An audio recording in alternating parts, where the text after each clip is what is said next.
Quando Jacó acordou do seu sono, ele disse: Deus está neste lugar e eu não sabia. Quão tremendo é este lugar! Este não é outro lugar senão a casa de Deus, e esta é a porta dos céus. Bom dia, queridos. É com muita alegria e com muito carinho que estou aqui com vocês mais uma vez para dar prosseguimento a esse retiro online que estamos fazendo agora nesses dias em que o mundo celebra o Carnaval de 2026. Nós estamos buscando viver de novo aquela atmosfera, aquele sentimento de quando estávamos participando de retiros espirituais, como é feito pelas igrejas evangélicas. Normalmente, quando a gente participa de um retiro, as conversas vão até a noite, alguns às vezes pega ali um joguinho de dominó para a gente ficar ali compartilhando. Então eu acredito que alguns dormiram tarde, talvez não tenha sido fácil acordar hoje tão cedo. De qualquer forma, quando se fazia ali a fila do café da manhã, algumas pessoas que estavam mais sonolentas sabiam que se não pulasse da cama e se não fosse logo para a fila do café, poderia ficar sem o café. Então eu estou feliz que você está aqui, que você conseguiu acordar, e já que estamos vivendo esse sentimento de relembrar como são os retiros, você chegou a tempo de receber o alimento. E nós vamos orar pedindo a bênção de Deus para esse tempo de compartilhar. Eu confesso para vocês que ainda está sendo uma experiência nova para mim estar aqui nesse estúdio que a gente montou de forma simples aqui na minha casa para fazer essa gravação. Não é a mesma coisa que estar fisicamente diante de vocês, mas eu já estou me acostumando aqui com esses dois holofotes aqui no meu rosto e acredito que hoje eu vou ficar mais tranquilo para fazer esse tempo de compartilhar com vocês. Mas nós vamos orar, porque todo esse trabalho, todo esse projeto só existe, só tem sentido se for buscando profundamente a presença do nosso Deus. E é para isso que nós separamos esse tempo, para buscar a presença dele, porque é ele que vai realizar essa obra em nós. Ele nos dá orientações de coisas que também nos cabem fazer, mas o grande obreiro que está realizando essa obra em nós é ele. E nós vamos conversar com ele agora em oração para dar início ao compartilhar da palavra desse sábado pela manhã. Vamos orar. Deus Santo, Deus vivo, Deus Todo-Poderoso, Pai querido, Deus que é maravilhoso, que é poderoso, mas que também é um Deus próximo, que é um Deus amigo. Como a tua palavra nos ensina, que podemos dizer Abba, Pai, que significa paizinho. E Pai querido, é nesse sentimento de quem está buscando o paizinho, o pai querido, é que estamos falando contigo nessa manhã, Pai. Com todo o respeito, mas com toda a proximidade, com esse amor que nos aproxima, Pai. E eu quero clamar, Deus, use esse tempo de encontro que estamos tendo agora aqui pela internet para falar ao coração de cada irmão, de cada irmã, de cada amigo que está nos acompanhando agora em casa, Pai. Talvez alguns estão enfrentando lutas, Pai, como a Maria, que recebemos hoje um pedido de oração por uma senhora que teve infarto ontem, Pai. E eu quero clamar pela vida dessa senhora, eu não a conheço, mas o Senhor conhece. Visita ela agora, Pai, com teu poder, com teu Espírito Santo. Que ela seja profundamente tocada agora pelo teu poder, Pai. Realiza a plena cura dessa senhora, Deus, que a gente possa receber a notícia da obra que o Senhor fez na vida dela. E, Pai querido, agora nesse momento em que eu me ponho diante da tua presença para compartilhar a tua palavra, o Senhor sabe todos os desafios e dificuldades que tentam nos impedir de estar aqui nesse momento, mas eu quero te agradecer porque mais uma vez o Senhor venceu, Pai, e estamos juntos aqui. E eu te peço que pela tua graça e pela tua misericórdia, o Senhor use a minha vida, Pai, porque sem o Senhor nada podemos fazer. Todo esse plano, todo esse projeto só tem sentido se for o Senhor a despertar o nosso coração, Pai, a mover o nosso desejo, a querer te buscar intensamente e querer aprender aquilo que a tua palavra tem a nos ensinar, Pai, em relação a isso. Usa a minha vida como instrumento nas tuas mãos para semear a boa semente, a tua palavra nessa manhã. É o que pedimos e agradecemos em nome de Jesus. Amém e amém. Irmãos queridos, se você tiver com a Bíblia aí nas suas mãos, abra a sua Bíblia, por favor, no texto de 2 Reis, capítulo 2, versículo 1 até o versículo 12. O livro de 2 Reis, capítulo 2, versículo 1 até o 12, diz assim: Quando o Senhor estava para tomar Elias ao céu, num redemoinho, Elias partiu de Gilgal com Eliseu. Disse Elias a Eliseu: Fica-te aqui, porque o Senhor me envia a Betel.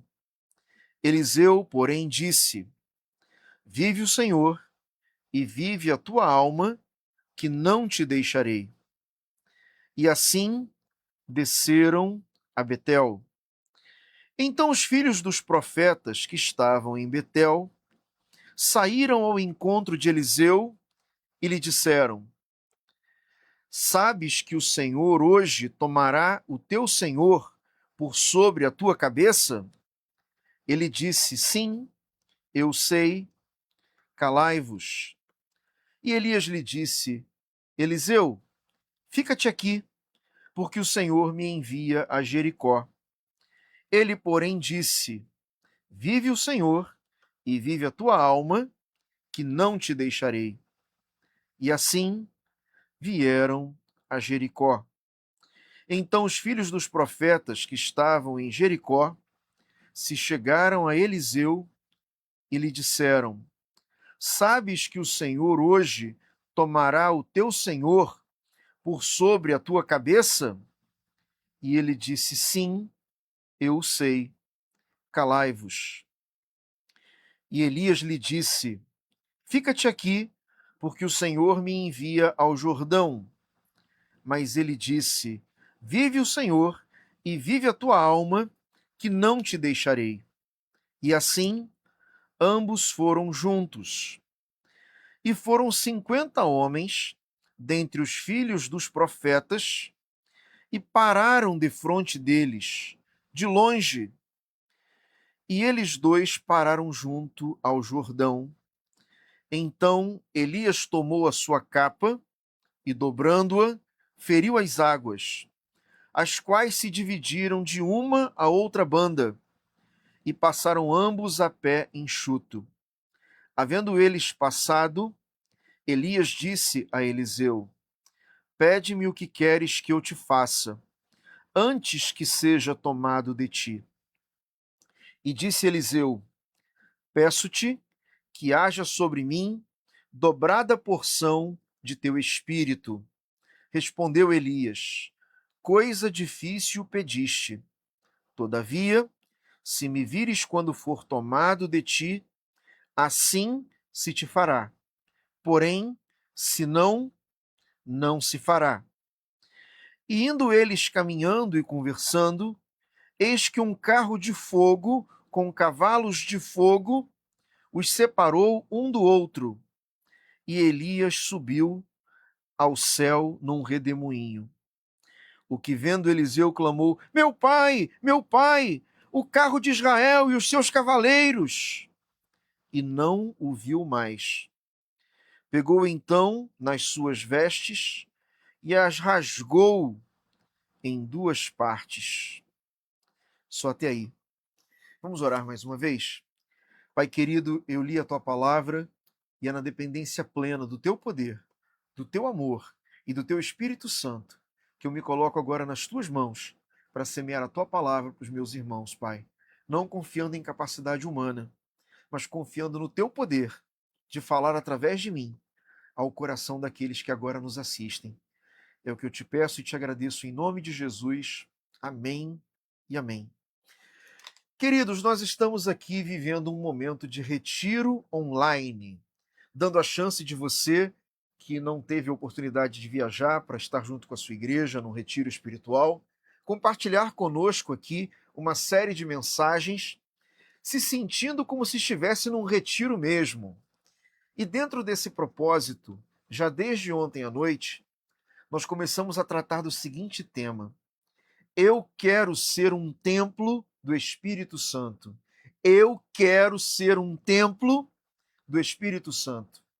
E na mensagem de ontem, fazendo aqui um breve retrospecto, para quem não pôde ontem estar conosco, nós estudamos que inicialmente o povo de Deus foi orientado a fazer uma tenda, um tabernáculo, onde ali dentro ficava a Arca da Aliança, e aquele lugar era o símbolo da presença de Deus na terra.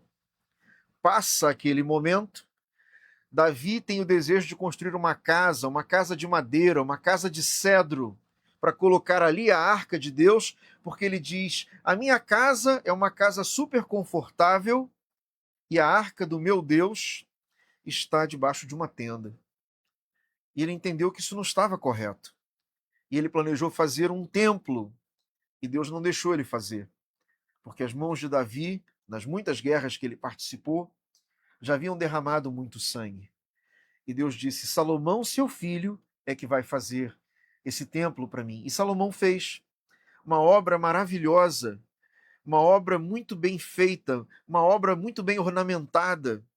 E a partir daquele momento em que Salomão constrói aquele templo, o povo de Deus, onde eles estivessem, eles procuravam identificar para que lado estava Jerusalém, o lugar onde estava ali o templo que Salomão construiu, e no momento das orações, eles se voltavam naquela direção e oravam voltados para o templo. E vimos que Jesus diz, já no Novo Testamento, para a mulher samaritana, que chegaria a hora que nem lá na tenda, nem lá no lugar onde os samaritanos adoravam, que era no Monte Gerizim, nem no Templo de Salomão, que já havia sido reconstruído àquela época pelo rei Herodes, nenhum desses lugares seria mais a referência para encontrar a presença de Deus.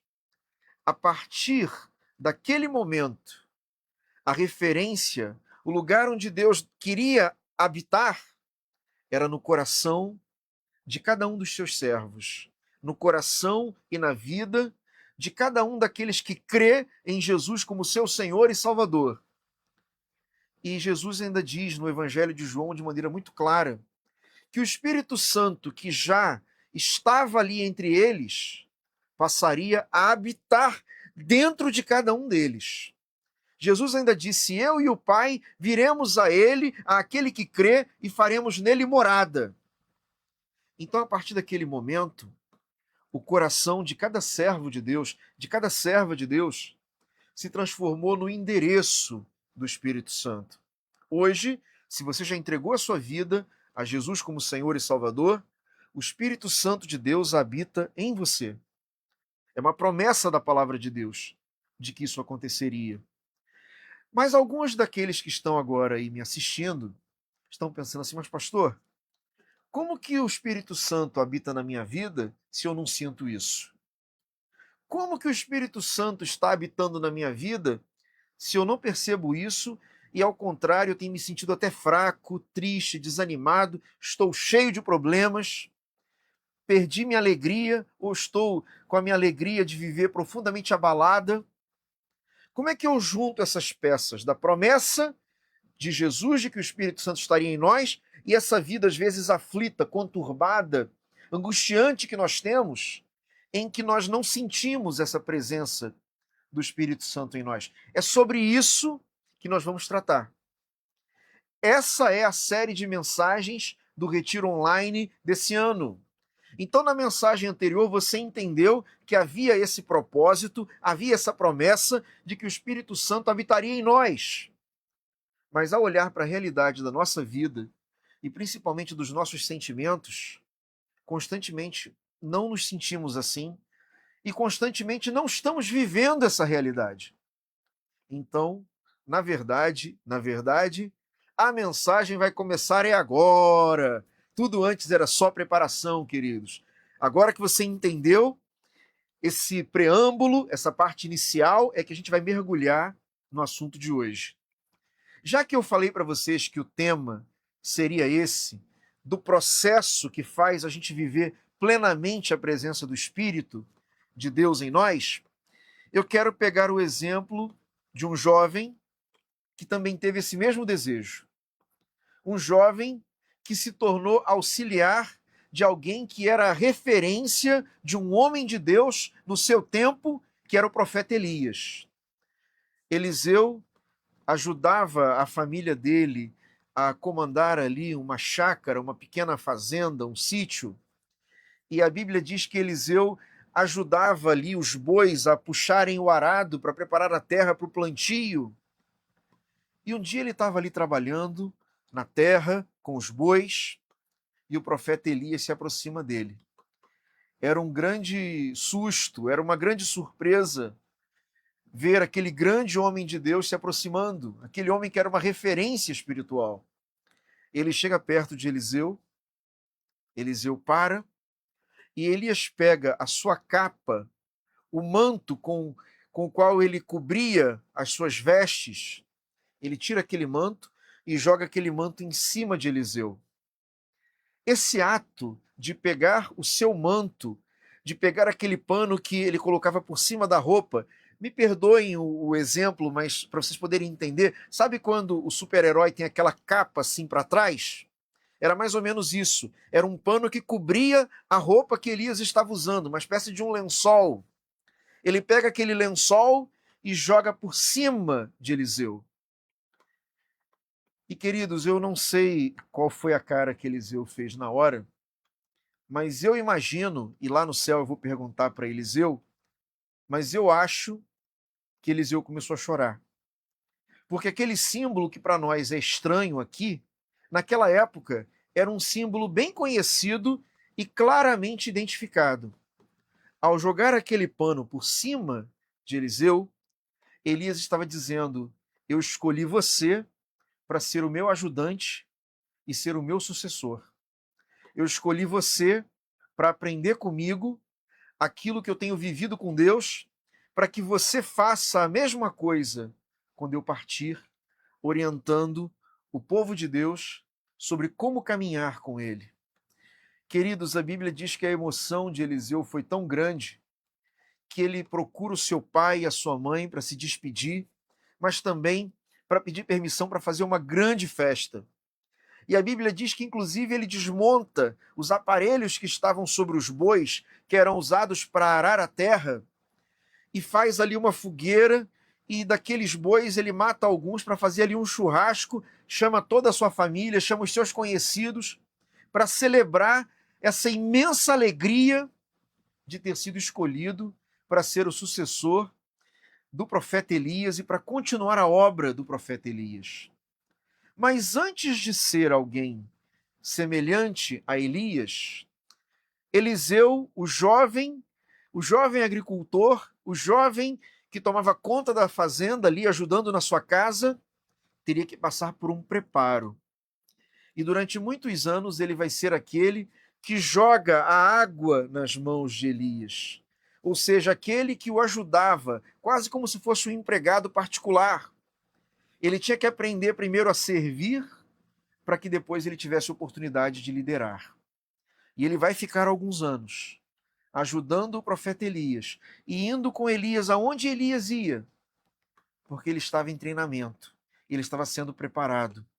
A Bíblia não nos diz o tempo exato que esse preparo aconteceu, mas diz que num certo momento Deus revela para Elias que havia chegado a hora de Elias partir para o céu. E Eliseu passa pela última prova, pelo último teste, que está aqui nesse texto de 1 Reis, capítulo 2, versículo 1 até o 13. Eu li até o 12, mas esse trecho aqui todo mostra como foi essa última prova que Eliseu passou. E eu quero tirar aqui exemplos dessa prova de Eliseu para mostrar para mim e para você, para cada um de nós, como é que funciona esse preparo em que Deus vai agindo em nós para que ele possa derramar o seu espírito de forma plena, para que cada um de nós faça diferença nessa terra, para cada um de nós ser aqui sal da terra e luz do mundo, como ele pediu. E eu quero começar usando um exemplo, queridos. O exemplo aqui dessa lâmpada. Veja, se eu perguntar para você que objeto é esse que está aqui nas minhas mãos, eu creio que ninguém vai dizer que isso aqui é uma laranja. Eu acho que ninguém vai olhar para aqui e vai achar que é uma manga. olhando para esse objeto, você sabe claramente que isto aqui é uma lâmpada. Isso não é outra coisa. Mas sabe de uma coisa? Se por acaso a gente apagasse as luzes aqui do estúdio, que eu não vou fazer isso, e se nós dependêssemos desta lâmpada aqui para ter luz, sabe o que ia acontecer? Nós iríamos ficar no escuro. Por quê? Isso aqui não é uma lâmpada? Isso aqui não foi fabricado para iluminar? Verdade. Isso aqui é uma lâmpada, foi fabricado para iluminar, mas não está iluminando. E volto a dizer, se a gente apagasse as luzes aqui agora desse estúdio, iríamos ficar no escuro. Por quê? Porque ela não está cumprindo a função para a qual ela foi feita. E por que ela não está cumprindo essa função? Porque ela está desligada da energia elétrica. Ela está desligada da fonte de energia. Ela está desligada dos fios que seriam necessários para que ela pudesse receber a corrente elétrica que vem da tomada. De maneira semelhante, quando Deus olha para mim e para você, ele nos vê de maneira semelhante a essa lâmpada.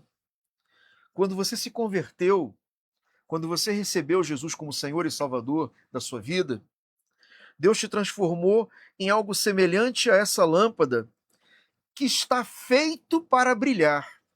Foi construído para brilhar. Existe para brilhar. Mas só vai brilhar quando se conectar de maneira verdadeira com a fonte. Aí sim, essa lâmpada brilha. De maneira semelhante, existem pessoas que convivem com você, a sua família, seus amigos, pessoas que convivem com você lá no seu trabalho, que estão no escuro, estão com a vida arruinada, com a vida perdida, com a vida às vezes até destruída mesmo.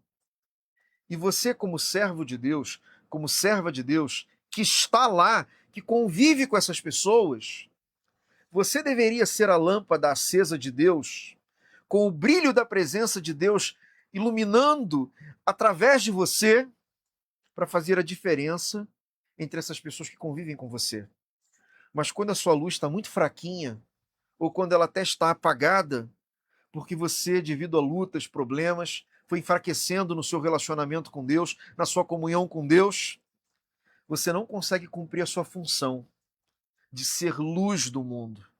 Você entende essas palavras que eu estou falando para você? Será que hoje você sente isso? Que você está uma lâmpada fraca ou uma lâmpada praticamente apagada? E quem está ao seu redor está no escuro também, porque não está conseguindo ser iluminado pela presença de Deus na sua vida. Eu quero que você entenda que isso precisa mudar. A lâmpada da presença de Deus tem que ser acesa na sua vida. E é esse processo que eu quero compartilhar com você, usando o exemplo desse momento aqui da prova final, da despedida, em que o profeta Elias se despede de Eliseu, aquele que deveria prosseguir como seu sucessor. O que eu vou falar aqui é uma comparação. Dá para fazer uma comparação muito interessante entre esses estágios que Eliseu vai passar na despedida de Elias. Dá para fazer uma comparação muito interessante com os estágios do preparo espiritual para a gente viver aquilo que Deus nos chamou para sermos e para vivermos. Observe bem. No dia da despedida, talvez a gente imaginasse que o profeta Elias deveria chamar Eliseu e falar: Eliseu, vamos tomar aqui um café, vamos ficar aqui cantando louvores.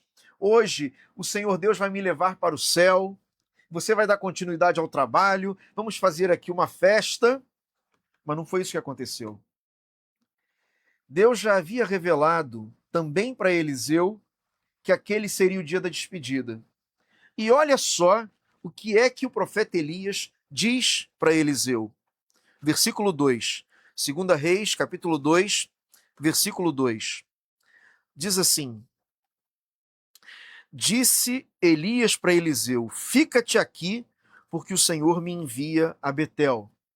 Ele diz assim: Eliseu, olha, fica aqui onde nós estamos, porque Deus está me enviando para eu ir lá para a região chamada de Betel. Eu vou para lá e você fica aí, viu? Eliseu, tchau, Eliseu, ó, fica aí, viu? E ele diz, o quê? Você está indo para esse lugar? Você está indo para Betel?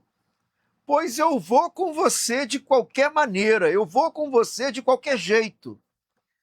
Elias coloca um obstáculo, dizendo, olha, não vai não comigo, fica aqui que eu vou sozinho lá para Betel.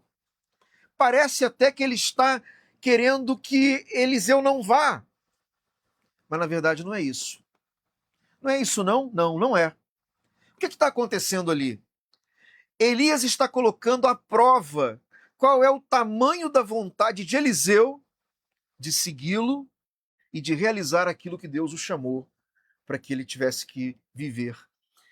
Ser continuador da obra de Elias. Então está sendo medido o tamanho do desejo no coração de Eliseu. Eliseu, fica aí, que eu estou indo lá para Betel. E ele diz, eu vou também. Não importa a distância. Ele diz até uma frase muito interessante, que ele diz assim, vive o Senhor e vive a tua alma, que não te deixarei. Ou seja, tão certo como Deus existe, tão certo como Deus está vivo, eu não vou te deixar de jeito nenhum. Aonde você for, eu vou também. E eles chegam em Betel. É muito interessante a comparação, porque a palavra Betel significa casa de Deus. Esse é o primeiro lugar que eles vão parar ali durante essa caminhada de Elias. E como eu falei que eu estaria compartilhando uma comparação com as etapas do preparo da vida espiritual, a nossa vida começa a mudar quando nós temos um encontro também com a casa de Deus. Aquele momento em que Deus nos leva para ter um primeiro contato com Ele, a conhecê-lo, a descobrir que Ele existe, que Ele está acessível, que Ele está vivo.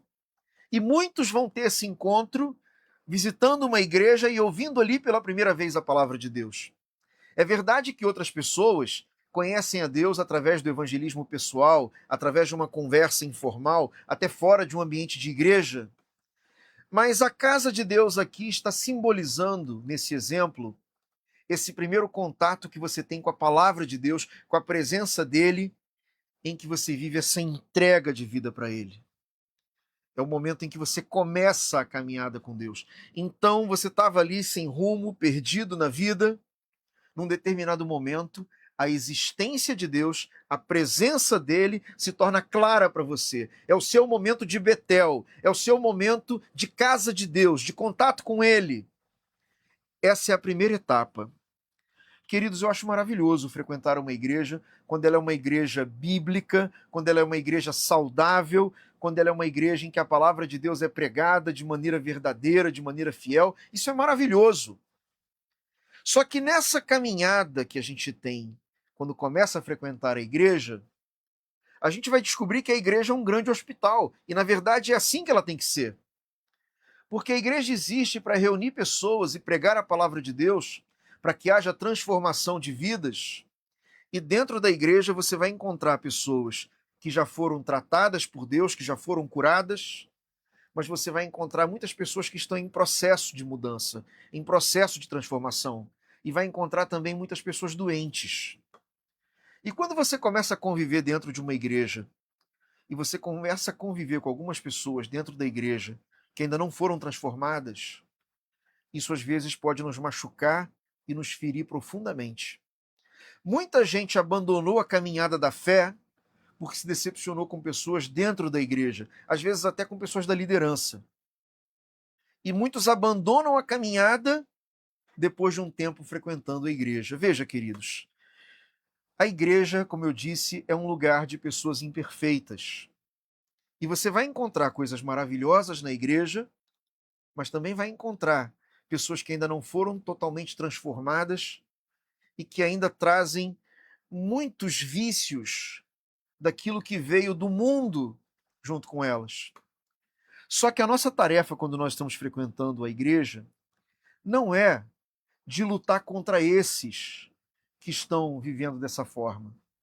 A nossa tarefa é, se possível, ser até instrumento de Deus para que também eles possam ser transformados. Mas a nossa tarefa é conviver com as outras pessoas dentro da igreja, somando forças com cada uma delas, mesmo com as limitações e com as dificuldades que cada uma delas tem, para que a obra de Deus se faça, para que a palavra de Deus seja pregada e outros também tenham chance de ouvir. E você não pode deixar isso te desanimar. Você não pode deixar isso te parar. Quando alguém está ferido por aquilo que viveu dentro de uma igreja, ou por um ato, ou por uma palavra de um líder, é necessário que você se prostre diante de Deus para ser tratado por Ele, mas que você não abandone essa caminhada da fé. Eliseu, simbolicamente, foi convidado a abandonar a caminhada. Eliseu, fica aí que eu estou indo sozinho. Mas ele disse, tão certo como Deus está vivo, eu não vou abandonar essa caminhada de jeito nenhum. Eu vou prosseguir. Queridos, eles prosseguem. E aí, pela segunda vez, o profeta Elias diz ao seu ajudante, o jovem Eliseu: Eliseu, olha, fica aqui em Betel, porque Deus está me enviando agora para a cidade de Jericó. Fica aqui, viu? Fica aqui em Betel, porque Deus está me enviando para a cidade de Jericó. E Eliseu diz: o quê? Você vai para a cidade de Jericó? Pois eu vou junto. Tão certo como Deus está vivo, vive o Senhor, que eu vou fazer essa jornada. E ele vai com Elias até a região de Jericó. Queridos, a palavra Jericó é muito interessante que ela tem alguns significados, mas uma das traduções possíveis para a palavra Jericó é lugar de mau cheiro. Até porque na cidade de Jericó havia muitas oferendas para falsos deuses, e aquilo ficava ali vários dias, apodrecia, estragava, fedia. Então a cidade de Jericó, que era uma cidade profundamente idólatra, era assim chamada a cidade do mau cheiro, Jericó. Queridos, dá para fazer uma comparação muito interessante com o nome da segunda cidade onde eles param nessa jornada, com a segunda etapa do tratamento de Deus para nos preparar para viver a plenitude do Espírito Santo nas nossas vidas.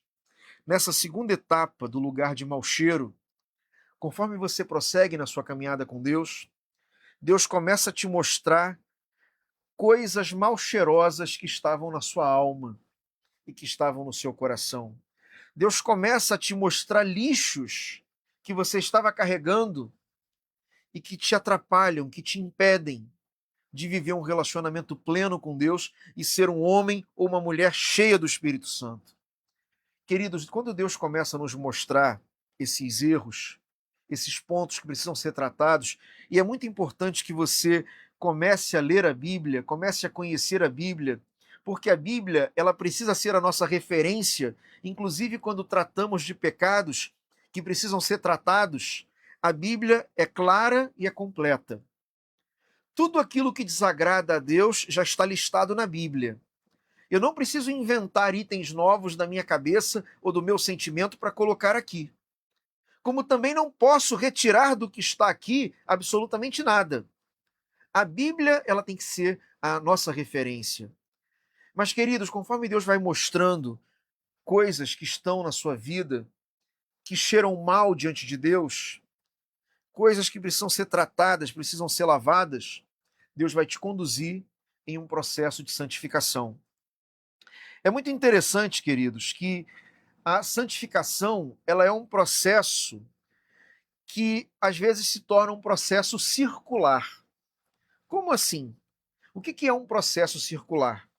Existia antigamente uma determinada torradinha, um biscoito, que não preciso dizer o nome aqui porque você sabe, que tinha uma propaganda dizendo: será que ele vende mais porque ele está sempre fresco, está sempre agradável ao paladar? Ou será que ele está sempre fresco e agradável ao paladar porque ele vende muito, então não acumula no mercado, ele não chega a ficar velho lá?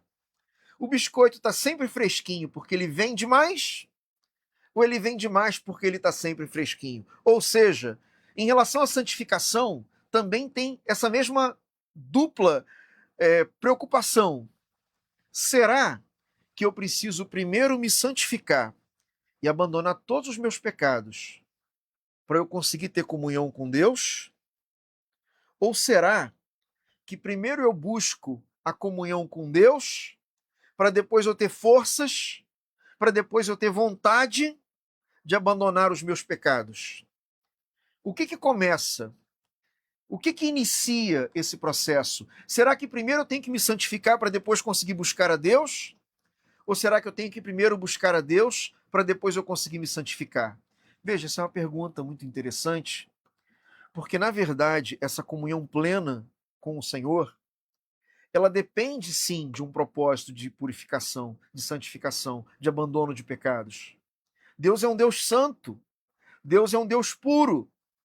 Então, aquele que deseja ter uma comunhão mais profunda com Deus, vai ter que rever algumas coisas na sua vida. Talvez alguém que você precisa perdoar e você nunca perdoou.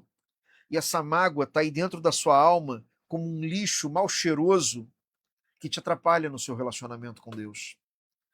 Mesmo, inclusive, se você tiver sido a vítima. Porque, na verdade, eu não tenho ocasião de perdoar quem não me fez nada. Perdão não significa volta do convívio. Perdão não significa restauração da confiança, são coisas diferentes, que não vai dar tempo de falar hoje, porque não é o assunto dessa mensagem de hoje. Mas perdão é se libertar da mágoa. Perdão é se libertar da raiva contra aquela pessoa. Perdão é se libertar do desejo de vingança contra aquela pessoa. Perdão é entregar para Deus o direito que você teria de exigir uma punição para alguém que te fez o mal. Isso é perdoar.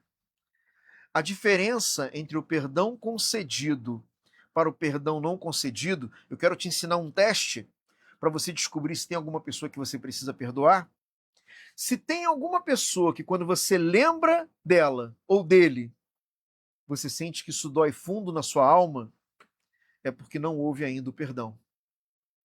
Se quando você conta para outra pessoa o mal que ele te fez, o que ela te fez, você sente aquela dor voltando intensa no seu coração de novo, é porque não houve perdão ainda.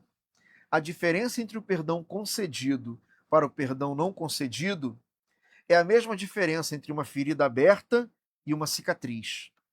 Se você foi uma criança dessas mais rebeldes, mais peraltas durante a sua infância, dessa que subia em árvore, dessa que descia ladeira de carrinho de rolimã, talvez você tenha no seu corpo algumas cicatrizes. Talvez você tenha vivido algumas fraturas de braço, de perna na sua infância. Mas hoje, quando você conta que você caiu aquele dia da árvore porque tentou pegar fruta lá na casa do vizinho e caiu e quebrou, por exemplo, o braço, você mostra a cicatriz daquele machucado e você até ri contando a história. Por quê? Porque isso hoje já não dói mais. Houve uma cura, houve uma cicatrização verdadeira. A cicatriz, ela funciona apenas como uma lembrança de algo que você viveu, mas é uma dor que passou. Ela não dói mais. Isso é o perdão verdadeiro. Você lembra o que te fizeram, você sabe quem foram as pessoas que te fizeram o mal, mas isso já não dói mais na sua alma. Por outro lado, quando não há o perdão, é uma ferida aberta. Quando alguém está com machucado, uma ferida aberta, pode até estar coberto por ataduras. Se alguém encosta ali, se alguém esbarra ali em você, você dá um grito de dor. Por quê? Exatamente porque essa ferida está aberta. Ela não foi tratada, ela não foi fechada. Ferida aberta dói. E se você sente dor ainda na alma pelo mal que alguém te fez, você ainda não perdoou. Eu sei que tem pessoas que a gente não tem nem possibilidade de conversar com elas para que seja promovido esse perdão. Se for o caso em que dê para conversar com a pessoa, isso seria o ideal. Não dá tempo de detalhar isso muito agora, mas o perdão verdadeiro, ele está ali detalhado na história do filho pródigo. Você pode observar ali os detalhes que demonstram a cena completa de um perdão verdadeiro. Mas uma coisa que você pode saber é o seguinte: se você identificou, por esse exemplo que eu dei, que você ainda carrega dores e mágoas de gente que te fez o mal, esse é um dos lixos mal cheirosos que a palavra de Deus nos convoca a tratar para termos comunhão com Deus. A Bíblia nos ensina na oração do Pai Nosso: perdoa-nos assim como nós perdoamos aqueles que nos ofenderam. De modo semelhante, queridos, a nossa relação com o Deus eterno, que está lá na glória do céu, mas que também habita no nosso coração, ela é uma relação vertical que está profundamente alterada, profundamente envolvida na nossa relação horizontal, que é a relação com as outras pessoas. O perdão de Deus, ele vem sobre a minha vida e sobre a sua vida de maneira proporcional, e por isso Jesus diz: assim como você conseguir perdoar aqueles que te feriram, aqueles que te ofenderam. Talvez você diga assim: pastor, você não sabe o que a pessoa fez contra mim. É impossível perdoar. Veja, eu também acredito que seja impossível perdoar com as suas forças humanas. É impossível perdoar se você tentar fazer isso sozinho. Mas se você pelo menos tomar a decisão de perdoar e começar a levar isso em oração diante de Deus, talvez até várias vezes, porque normalmente não é apenas na primeira oração que isso é totalmente tratado, totalmente curado. Se você conseguir chegar diante de Deus, separar um tempo para confessar diante de Deus detalhadamente o mal que a pessoa te fez e o seu desejo de conseguir perdoar isso, pedindo que Deus arranque isso da sua vida, lave isso da sua alma e do seu coração, Deus tem o poder de te ensinar a perdoar, de te capacitar a perdoar, um perdão pleno e completo, de tal maneira que você não carregue mais esse peso. O perdão não concedido é como pedras pesadas que alguém está arrastando, como pedras que estão presas nos pés e nos braços, que a gente está tentando andar e está arrastando aquelas pedras pelo meio do caminho. O perdão é o corte, é a libertação. É quando eu paro de carregar nas costas o corpo, simbolicamente falando, daqueles que me fizeram o mal. Então, o segundo estágio, depois de casa de Deus, que é Betel, é Deus tratar o mau cheiro da nossa vida, que está simbolizado na passagem pela cidade de Jericó, nessa comparação que eu estou fazendo entre as etapas de libertação de um ser humano com os lugares onde eles foram passando. Isso é apenas uma comparação. Observe que ao sair ali daquele lugar de Jericó, Elias mais uma vez põe em teste a disposição e o ânimo de Eliseu de querer realmente ser um servo de Deus cheio do Espírito Santo. Ele diz: Eliseu, você já veio comigo até Jericó, já veio comigo até Betel, mas agora fica aqui, porque eu vou para um outro lugar que Deus está me mandando ir. Agora Deus está me mandando ir na direção do Rio Jordão. Então fica aqui, Eliseu, você já caminhou bastante, tá? Não precisa ir comigo não, que eu vou lá para o Rio Jordão. Fica você aqui em Jericó. E ele disse: tão certo como Deus está vivo, eu não vou ficar aqui em Jericó. Eu vou te acompanhar, eu vou te seguir. Pode ser a distância que for, tão certo como Deus está vivo, eu vou fazer essa jornada até o fim. E queridos, eles vão e chegam lá, diante da beira do Rio Jordão. O Rio Jordão eu comparo com um lugar de espera. Eles chegam diante do Rio Jordão, naquele momento e naquele lugar, as águas do Rio Jordão eram em grande quantidade. Hoje, quando alguém olha para o Rio Jordão, o que sobrou dele lá na região de Israel, não é nem 10% do tamanho original que o Rio Jordão tinha antes. Hoje, muitas fazendas, muitas cidades captam água no Rio Jordão para fazer irrigação ali na região de Israel. Então ele diminuiu muito, ele está bem pequenininho em relação ao que ele era. Mas o Rio Jordão era um rio tão grande, com uma quantidade tão grande de água, que não dava nem para passar. Eles tinham que ficar ali esperando o momento em que eles pudessem passar, ou então não conseguiriam. Era um lugar de espera. Era um lugar em que não poderia chegar naquele momento ali e atravessar. Eles tinham que esperar, teoricamente, até o mês em que as águas diminuíam de volume, e aí sim eles poderiam atravessar. Por isso o Rio Jordão eu comparo com o lugar da espera. E, queridos, depois que você deixa Deus tratar aqueles itens aparentes que geram mau cheiro na sua alma, normalmente você entra num tempo de espera. Um tempo em que você está buscando ser um crente cheio do Espírito Santo, mas não vê ainda uma resposta. Você está orando para que Deus te encha com o Espírito Santo e você viva a plenitude dessa presença na sua vida, mas parece que a resposta ainda não vem.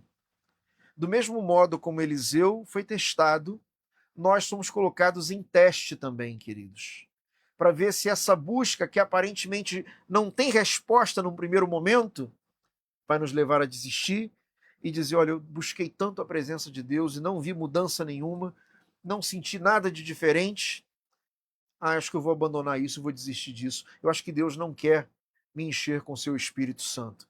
Muitos vão entrar nesse raciocínio e vão parar. Alguns vão prosseguir, queridos. E aqueles que prosseguem é que vão ver a mudança. E você vai dizer, mas pastor, por que essa espera? Veja, quando eu estou passando pela fase que eu simbolizei ali com Jericó, lugar de mau cheiro, em que eu vou limpando da minha vida aquilo que eu acho que desagrada a Deus, normalmente eu não consigo tirar tudo. Porque, na verdade, existem erros que eu cometo, que você comete, que nem você é consciente disso. Ou que nem você está preparado para entender e para se libertar de determinadas questões. Mas Deus não é como os seres humanos impacientes. Deus sabe o momento e a etapa de tratar de cada questão na vida de cada um. E, queridos, esse tempo da espera é um tempo em que Deus vai tratar coisas que você não vê, mas que precisam ser tratadas por Ele. Porque Deus não põe água limpa em copo sujo. Deus te chama para uma restauração, para uma santificação. É lógico que você aqui na terra não será nunca alguém perfeito. Aqui na terra você nunca chegará a se libertar de todos os seus pecados. Alguns pecados ficarão no seu encalço durante toda a vida. Alguns pecados talvez você não vai conseguir vencer completamente aqui na terra, mas Deus está vendo o seu caminhar, o seu esforço, a sua jornada. E também não precisa que você se torne um ser perfeito para que ele te encha com o Espírito Santo, porque senão ninguém nunca seria. Mas Deus vai avaliar a sua caminhada. E quando ele entende que chegou a hora, ele começa a derramar a presença dele sobre nós de uma maneira maravilhosa, de uma maneira intensa. Você passa a viver de uma forma completamente diferente e as pessoas que te cercam passam a perceber o brilho da presença de Deus, muito mais vivo, muito mais real e muito mais intenso em você. Elias pega a sua capa, bate nas águas e Deus faz aquilo que ser humano nenhum poderia fazer. Ele abre aquelas águas que ainda estão passando para que ele consiga atravessar, junto com Eliseu, a pés enxutos, a Bíblia diz. Observe que as águas ainda estavam correndo, mas Deus tem esse poder de abrir as águas para a gente passar. Deus tem o poder de nos encher com o Espírito Santo, mesmo ainda sendo pessoas imperfeitas, porque não vamos chegar a nos tornar perfeitos aqui na caminhada da terra. Mas Deus, vendo a sua luta e o seu empenho, chega uma hora que Deus te concede que você viva essa comunhão com Ele de uma maneira muito mais forte, muito mais profunda e muito mais intensa. Como eu disse no início dessa mensagem, queridos, o mundo vive no meio da escuridão. O mundo vive sem direção e sem rumo.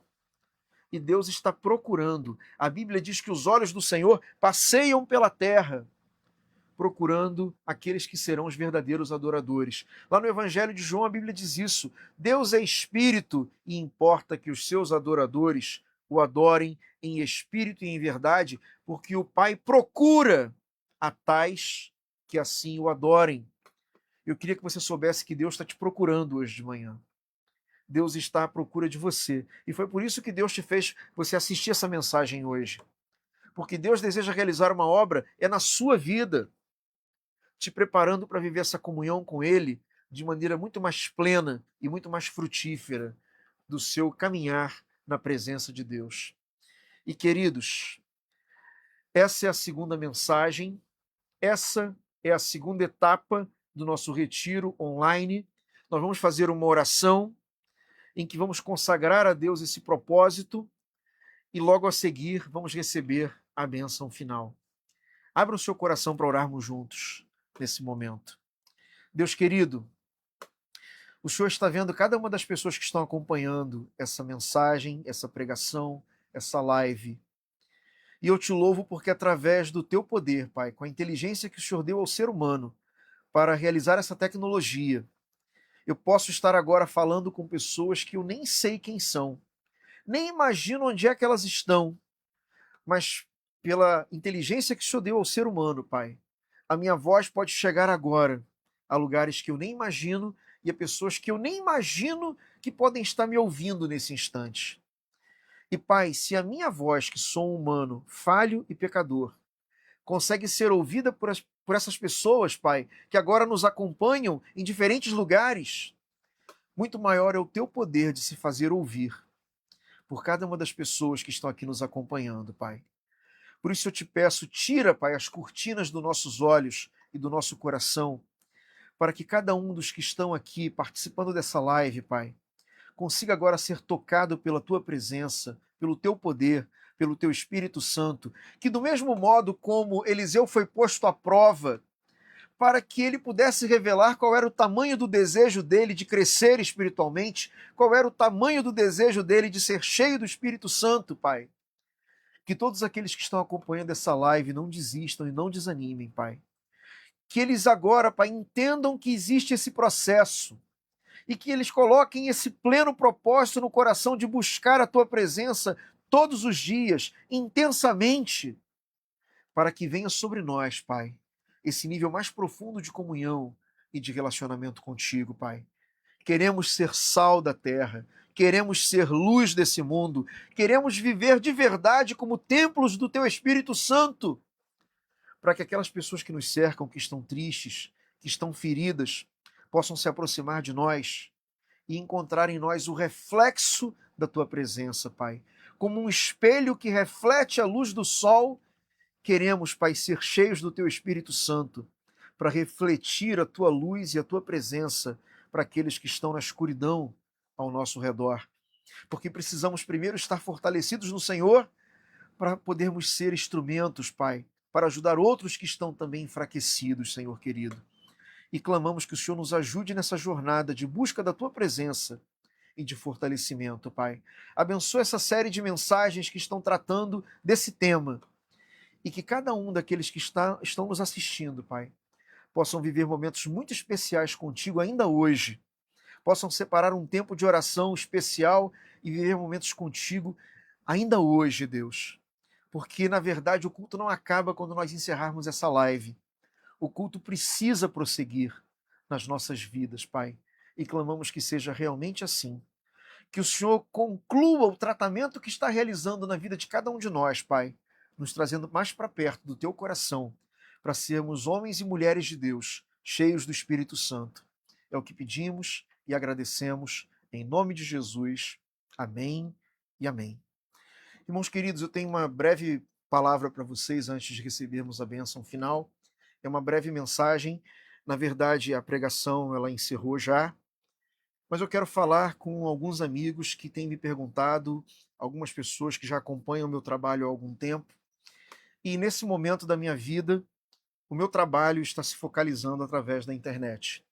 Durante muito tempo, eu trabalhei na Primeira Igreja Batista de Niterói, estive à frente da Congregação de Trindade, foi um momento maravilhoso, foi um momento muito abençoador, mas a própria Bíblia diz que existe tempo para tudo na face da terra. O meu templo ali foi concluído e hoje o foco do meu trabalho vai ser pregar através da internet para encontrar esse público muito maior de pessoas que eu nem conheço, mas que podem ser alcançadas pela palavra, fazendo da forma como eu estou fazendo aqui. Por isso, a partir desse momento, o meu sustento vem daqueles que estão sendo abençoados pelo meu trabalho e que tiverem o desejo de me apoiar. Aqueles que têm o desejo de cooperar com o meu trabalho. Por isso, se você sente no coração que você gostaria de me apoiar, apoiar o meu trabalho, eu vou compartilhar agora na tela, será colocado ali o meu Pix. E mesmo se for uma oferta de um valor pequeno, se você fizer isso de coração, com alegria, com o desejo de ser um dos participantes, dos colaboradores com a obra que Deus tem para realizar através de mim. Mesmo um valor pequeno, sendo oferecido de coração por várias pessoas, podem fazer uma diferença muito grande.